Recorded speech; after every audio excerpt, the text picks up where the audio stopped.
We continue our look at the LA Kings scouting department and the Kings' recent NHL draft picks. That is next on Locked On LA Kings.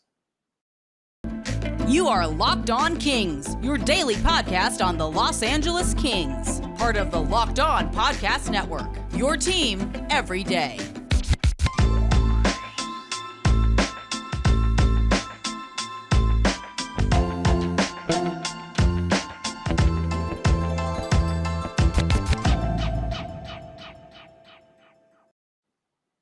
Hey, Kings fans, welcome to Locked On LA Kings, your team every day. Thanks for making Locked On LA Kings your first listen every day. We are free and available wherever you get your podcasts and on YouTube. And if you are watching on YouTube, would appreciate a like and a subscribe, please. On today's episode of Locked On LA Kings, we continue our look at longtime LA Kings Director of Amateur Scouting, Mark Yannetti, and discuss how he and his staff have put together a collection of talent that has helped the Kings rebuild, win a pair of Stanley Cups, and then rebuild again on the way to prominence. Plus, an LA Kings prospect comes up big at the World Junior Championships today, and devastating news involving a team that Kings fans love to hate. All those details coming up in just a bit. My name is Eddie Garcia. I am your host of Locked On LA Kings. I've worked in sports media for almost 30 years. For the past 20 plus years, I've been at the Fox Sports Radio Network, where I'm a co-host, sidekick, reporter, and NHL analyst. I'm also a co-host of the Puck Podcast, a weekly NHL review show that's been putting out content for the past 16 years,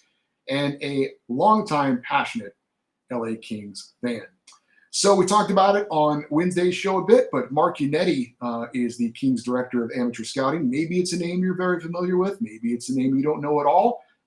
If you don't know him at all, hopefully I can educate you a little bit on the job that he has done and how he has helped shape the LA Kings organization over the past years. He was hired back in 2007 as the Kings Director of Amateur Scouting, and he has been in that position ever since. We talked about on Wednesday's show some of his drafts since he took over in 2007 up to 2013, and because it was a lot of content and we wanted you to kind of absorb it and then think about it and then give you some more to think about, we are looking at his drafts today from 2014 to 2020. We're not going to talk about the 2022 or 2021 drafts because, frankly, those players are way too young and still developing to figure out and kind of give a grade and judge whether those selections turned out to be the right picks or not. But we are going to talk about, again, those picks from 2014 until 2020. So let's go back to the year 2014, where the LA Kings had 10 players selected in the draft that year. 3 of them would turn out to be NHL players. The top of the list is without question the Kings' first-round pick that year, 29th overall, and that is for Adrian Kempe. Obviously just coming into his own finally this year as a legitimate NHL star, made the All-Star team for the first time. His progress maybe took a little bit longer than some Kings fans and maybe even those in the organization wanted it, but eventually it does look like Adrian Kempe has turned into not just a solid NHL player, but a player who could be a star player and one of the players that the Kings will look to lead their team, hopefully to a lot of successful moments in the coming seasons. Also in 2014, the Kings selected forward Michael Amadio. He was a third-round pick, 90th overall. He was in the Kings organization for a little while. He had a handful of games here and there with the Kings. Eventually, they traded him to Ottawa for Christian Wolanin. Last year, Amadio played for the Golden Knights and the Maple Leafs, so he is still playing in the NHL. Also, a 7th-round pick, and the Kings have hit on a few 7th-round picks, which is very interesting. You think about some of these late-round picks that are, you almost feel like they're just throwaway picks. But no, there is value in those picks, and the Kings have several of their 7th-round selections over the years under Mark Yannetti have turned into legitimate NHL players. Now, this is one you might not be familiar with, but his name is Jacob Middleton. He was a 7th-round pick of the Kings, the 210th pick overall in that 2014 draft. Now, he never ended up signing with the Kings, but he did end up playing in the NHL. Last year, he played with both the Minnesota Wild and the San Jose Sharks. So a 7th-round pick who has turned into a legitimate NHL player. And as we talked about on yesterday's show, just because these guys don't turn out to be LA Kings contributors doesn't mean that the scouting staff didn't do their job in recognizing a player who had the potential to make it at the NHL level. And Jake Middleton was one of those players.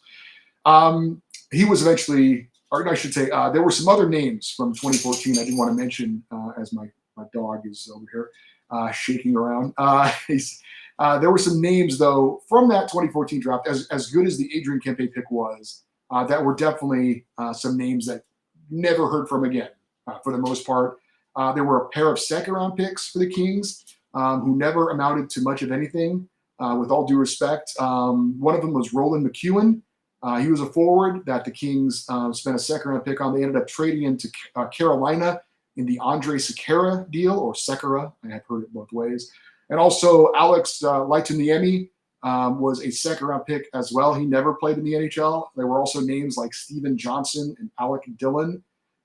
So the 2014 draft, 10 players selected, was not a great draft for the Kings, but as far as the top player they selected, Adrian Kempe, that obviously turned out to be a very good selection. The rest of the draft, though, a little bit of a mixed bag for the Kings that year. In 2015, the Kings had 6 selections. 3 players that they picked would turn out to be solid NHL players, but there were no first-round pick that year for the Kings. The first player they did select was in the second round, 43rd pick overall, and that is defenseman Erik Chernak. Now, he never played in the Kings organization. He ended up being a part of the ill-fated Ben Bishop trade to Tampa Bay. I believe that was a Dean Lombardi trade. I don't think that was a Rob Blake trade. The Kings, for some reason, felt they wanted to have some goaltending depth that year, and they brought in the veteran Ben Bishop. And they sent out a guy in Erik Chernak who would go on to be a key contributor to 2 Stanley Cup winning teams with the Tampa Bay Lightning, and he's still there to this day and signed a big extension this offseason. So I did hear an interview with Mark Yannetti, and he was asked specifically about Erik Chernak, and he basically admitted that they screwed up on that evaluation of him, in that there were he didn't get into too many details, and he's the type of guy who's never going to just call somebody out, so to speak. But he said that they misevaluated some of his characteristics, and that they made a mistake on letting him go. Also in 2015, the Kings selected forward Austin Wagner. He was a 4th-round pick, 99th overall. He's played 171 games with the Kings, spread out over a few seasons. Last year, he played 55 games, all with Ontario in the AHL. Did not see any time with the LA Kings last season, but he has seen some time in the past. Another 7th-round pick for the Kings that has turned into a very good player, and that's defenseman Matt Roy, 7th-round pick in 2015, 194th selection overall. He's played 206 games, all with the Kings, and he is penciled in going into this season to be on their second pairing and be a key contributor for the LA Kings, as he has been for most of his time with the LA Kings, a 7th-round pick in 2015. In 2016, the Kings only had 4 selections and did not have a first-round pick that year. They would end up turning out one marginal NHL player. Forward Kyle Clegg was a second-round pick in 2016, 51st overall. He ended up being claimed off waivers by the Montreal Canadiens, and this past year he just signed a deal to play with the Buffalo Sabres. So he is a guy who has made it in the NHL. And again, when you're selecting a player, that's what you're looking for, a guy who has NHL ability, and Kyle Clegg does. Certainly not a star, but a guy who's an NHL player. Also in 2016, the Kings selected defenseman Jacob Overari, 4th round, 112th overall. He played 19 games with the Kings last year in his NHL debut. He got called up due to injury. He is a guy that plays on the left side, which is of value for the Kings at this point because of so many players they have on the right side. And again, Jacob Overari, when you look at the hierarchy of Kings defensive prospects, he's not in the upper part of that, so to speak. But he is a guy who got time in the NHL last year, didn't look out of place. He's not going to be a star or anything like that, but he is depth in the organization. And if, hopefully there aren't going to be injury issues, but it's always nice to have depth. He's a guy that could get called up and hold his own over a brief amount of time, and you'd be okay with it. He's not a guy you want to play 82 games, but again, somebody who can call up, be responsible defensively, and who knows, maybe he blossoms into something more. But at this point, he's a guy who has shown some NHL ability at this point. In 2017, the Kings selected 7 players, and 2 have gone on to show they have some NHL ability. The first one would be their first-round pick, 11th overall in that year, and that was Gabe Vilardi. He has played in 89 NHL games. I think it's a big upcoming season for Gabe Vilardi to prove if he is a legitimate NHL player or not. How much of an opportunity he's going to get certainly will depend on things, but I think he's going to make the LA Kings opening night roster. Whether he's on the ice or not opening night, we'll have to wait and see. If there are any injury issues amongst the forwards, then he's going to get more of an opportunity, and I think it's kind of put up or shut up time for Gabe Vilardi. And I have to say Jared Anderson-Dolan, I think, is kind of in that same boat. He was the next selection of the Kings in 2017, a second-round pick, 41st overall. He's appeared in 50 games with the Kings over the last couple of seasons. Again, a guy who you feel like he's got some ability and he's got some talent, hasn't really had much of a chance to show it. When he has had a chance to show it, he hasn't shown too much. Both he and Gabe Vilardi were sent down to the AHL last year with the thought of them adjusting to playing on the wing and getting their game together. And there were some encouraging signs. But there's so many players that at the wing that are going to get an opportunity, and they all can't play. So when these guys, Gabe Vilardi and Jared Anderson-Dolan, get their chance, they have to take advantage of their opportunities. We'll see if they do it this year or not. Also in 2017, the Kings' fourth-round pick, 103rd overall defenseman Mikey Anderson, who has played 117 NHL games already, and he is slated to be on that top pairing with Drew Doughty for the upcoming season. Mikey Anderson turning into a very reliable defensive defenseman and maybe a bit of a shutdown guy in the future. Of course, he is still a restricted free agent. They still haven't signed him yet, but they will eventually. And also, one other name I just wanted to mention real quick, in 2017, goaltender Matthew Velalta, third-round pick, 72nd overall. He is the number one goalie in the AHL with the Ontario Reign. I think there's a slight outside chance he could be the future in net for the Kings. Not likely, to be honest with you, but you never know. Goaltenders develop at a slower rate, but he's your number one goaltender right now for the Ontario Reign, Matthew Velalta, taken in the third round in 2017. 2018, the Kings had 7 selections. One of them has turned out to show he's probably a legitimate NHL player, and that was their first-round pick. In that year, 20th overall forward Rasmus Kupari. He's appeared in 64 games so far for the Kings. He is waiver eligible, so he can go down to Ontario without being claimed off waivers, and so there's a decent chance that he will start in the AHL for this coming season, but he's a guy who has shown the ability to play at the NHL level and is going to get an opportunity at some point. Also, a forward Akil Thomas was selected in 2018, a second rounder, 51st overall. Another guy who he has a lot of ability and there's a lot of optimism about what he could possibly turn into, but he still hasn't got a chance to show what he could do at the NHL level. It still probably is going to take him a couple of seasons, barring any rash of injuries where we have to call up certain players. But there's just a lot of other guys that are in line in front of Akil Thomas right now. So we'll see if he gets a chance to make his NHL debut this year or not. And also one other forward that has gotten some buzz, and that is Aidan Dudas, fourth rounder, 113th overall in 2018. But again, kind of like Akil Thomas, he's in the AHL, waiting for his opportunity at the NHL level. But once it comes, if it does come in the near future, these guys really have to seize the opportunity because there's a lot of competition at those positions for the Kings, which is a good thing. 2019, the Kings had 9 selections. 2 of them have turned out to be NHL players. The one who hasn't yet is forward Alex Turcotte. First round pick, 5th overall.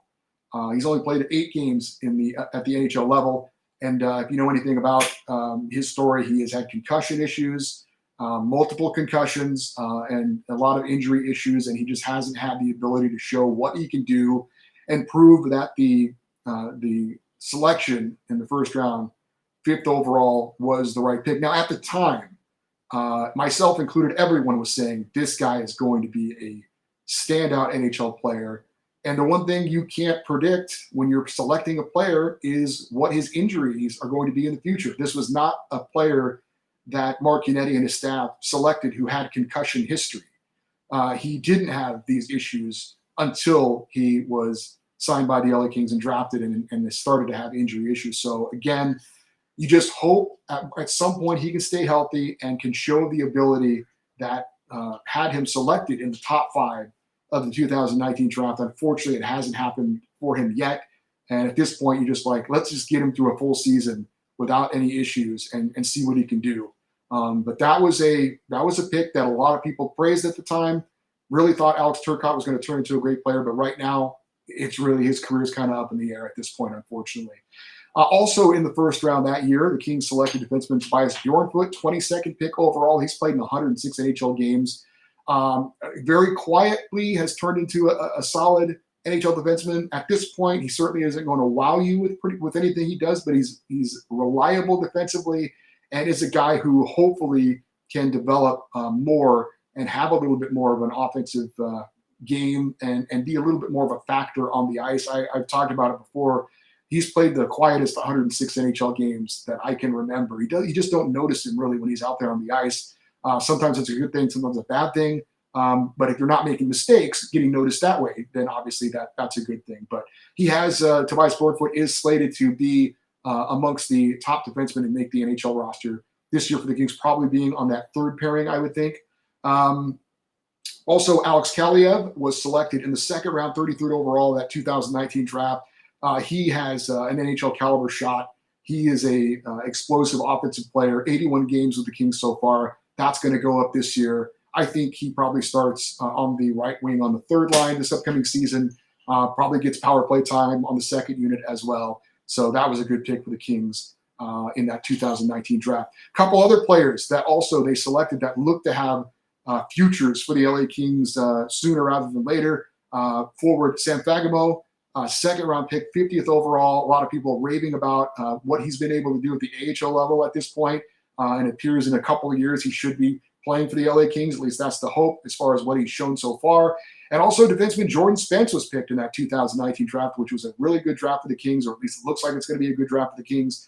Fourth round pick, 95th selection. And Jordan Spence played in 24 games last year. Now, he did get called up due to injury, but all of the talk about Jordan Spence is how much he has grown in such a short amount of time to be where he is. The poise that he has shown, the ability that he has shown. I think a lot of people are really excited about the future of Jordan Spence, whether it's with the LA Kings or another team, but he's a guy that if he doesn't play for the Kings because of some of the other players that are in front of him, he's a piece that may be a trade. I hope that doesn't happen because I really like him. But, if you can get somebody in return for him because he's a good young looking prospect, then that is something obviously that can contribute to the success of the LA Kings maybe down the road in acquiring another player at some point. But at that 2019 draft, if Alex Turcotte can get healthy and show the ability that made him that fifth pick, that's a really good draft for the LA Kings. Bjornfoot, Kaliev, Fagemo, Spence, those are all some really good-looking young players for the Kings selected in 2019. And I am going to mention the 2020 draft, even though there's a lot of players on this list like Helge Granz, Brock Faber, who's now with Minnesota, Martin Chromiak. There's some really good young prospects, but Quinton Byfield was the first-round pick for the Kings that year, second overall. He did appear in 46 games for the Kings last season. I think it's going to be a big year for Quinton Byfield to maybe kind of silence some of the critics a little bit. It is interesting, you look at other players in the NHL who've been drafted in the top 5 in recent years, and some of them come on and they make an immediate impact with their teams, and some of them it takes a little longer. For Quinton Byfield, looks like it might take a little bit longer for him, but I really expect him, if he stays healthy, doesn't have the knee issue like he had a year ago, which why would he? He's fully healed.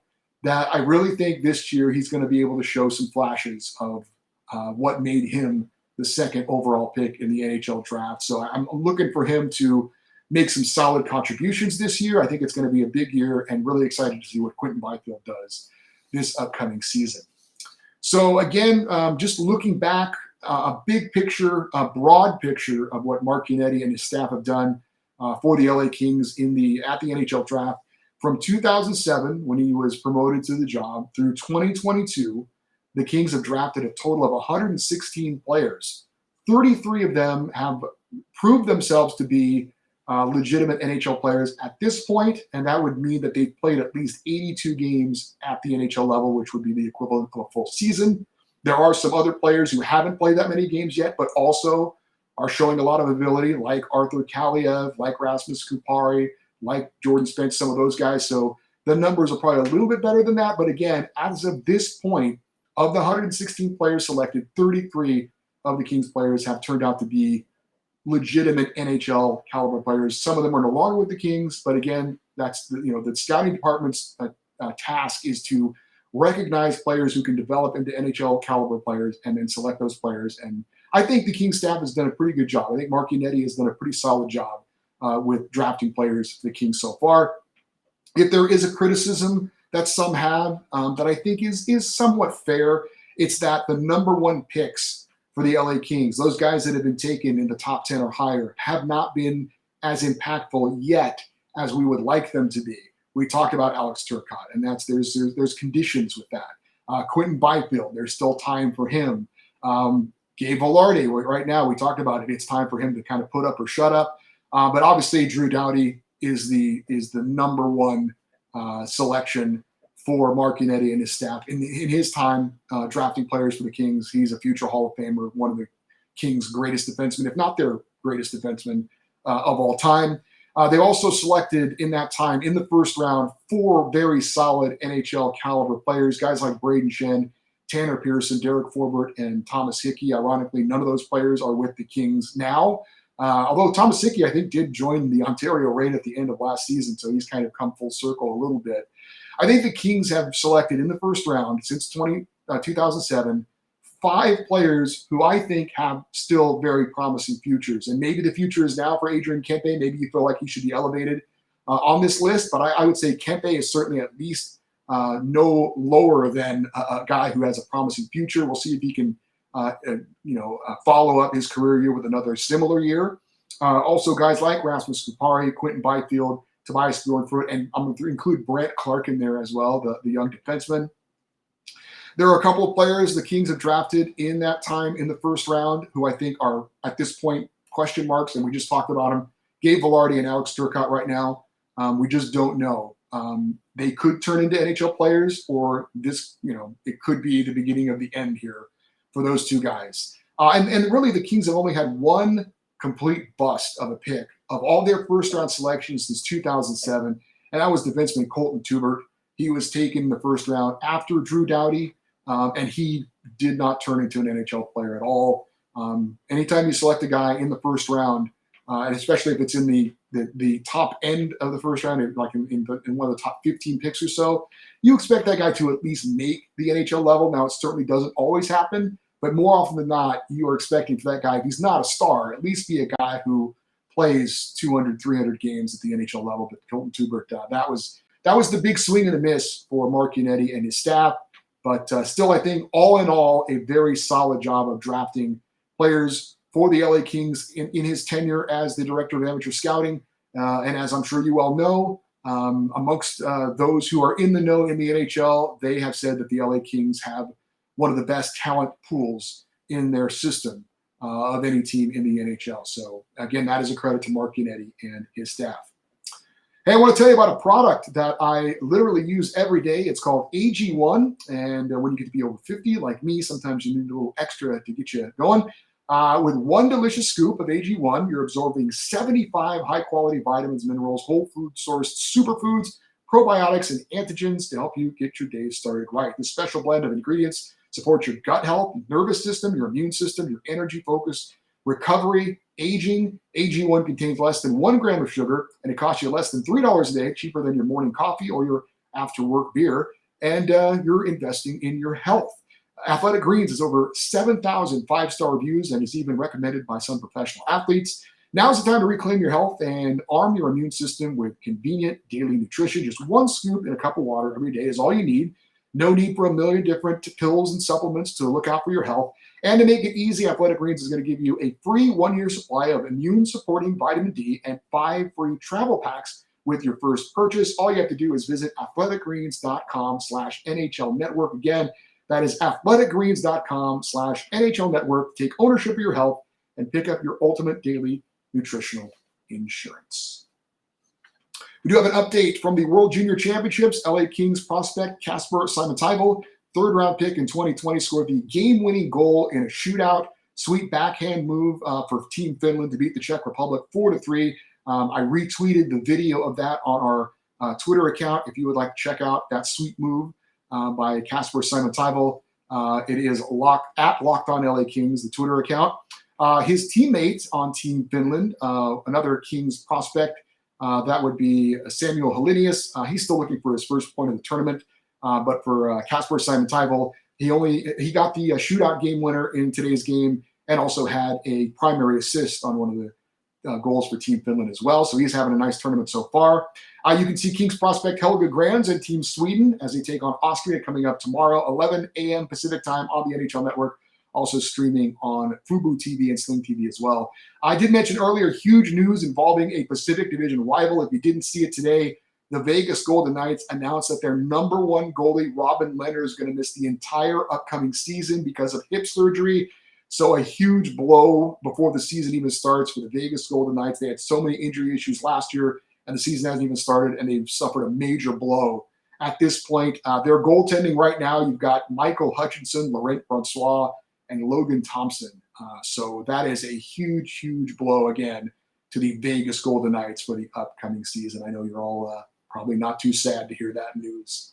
If you want to place a wager on the LA Kings to win the Stanley Cup next season, betonline.net is the fastest and easiest way to check in on all your betting needs. Find all your favorite sports and events at the number one online source for odds, lines, and games. Find reviews and news of every league, including Major League Baseball, combat sports, esports, and even golf. Head to BetOnline or use your mobile device to learn more about the action happening today. That is BetOnline, where the game starts.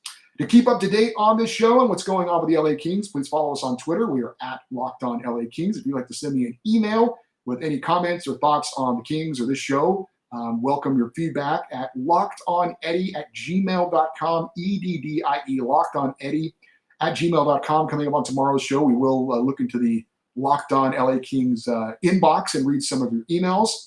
And I want to thank you for making Locked On LA Kings your first listen every day.